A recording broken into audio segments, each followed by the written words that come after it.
very different personal point of view on this,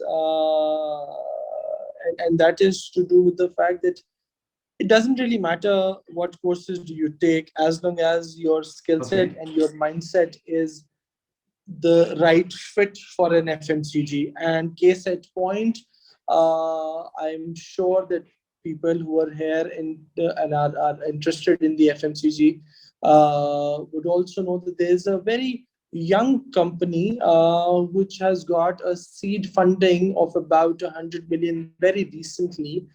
Sorry, not 100 million, about 39, 40 million very recently as the first phase. And the company's name is Sales Flow, and they have a sister company with the name of Jugnu. Now, why I specifically brought that company in point is that one of the founders of the company is Sharoon Salim. Sharoon, I recall very distinctly that I hired him back at Unilever as a management trainee in 2009. And Sharoon had no business degree at all. We had gone to Okay. Ghulam Ishaq Khan for a management training program just for the sake of going, and that if we find some extraordinary resource for our supply chain, we will hire. Otherwise, there was no plan to hire anyone as a management trainee. After 10 minutes of conversation with the gentleman, I and my co-interviewer just felt that the boy has some spark. Let's give him a chance. We put him through, he went through all the stages, and he joined Unilever as a management trainee for sales.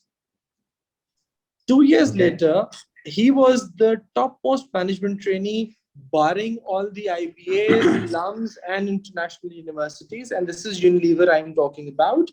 And he was the first one to become a manager. I'm not talking about assistant manager, because at Unilever, after 18 months, you become an assistant manager. He got that assistant manager role in 13 months at a fast track, and in 2 years, he was a manager. And in 7 years, 8 years, he left the company to form his own organization as Sales Flow, which is now practically the research and sales backbone of almost more than 15 to 20 big multinational FMCGs in the country. I see. Similarly, his co-founder, Yasser Suleiman Maiman, was a sales manager with us, an area manager who grew to an RSM.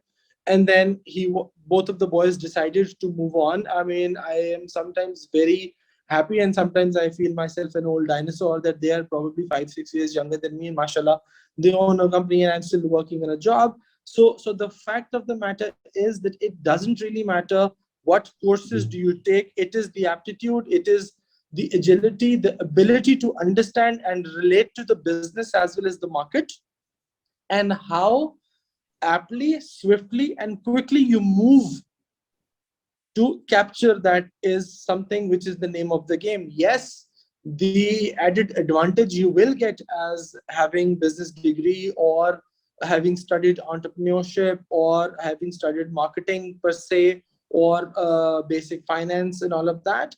But the case in point is that it is coming more towards your skill set and more towards your aptitude as compared to just your degree that you have. Because I've just shared an example of an electrical engineer from GIK with no business degree, now running Okay. the biggest FMCG support company in the country, being a local one.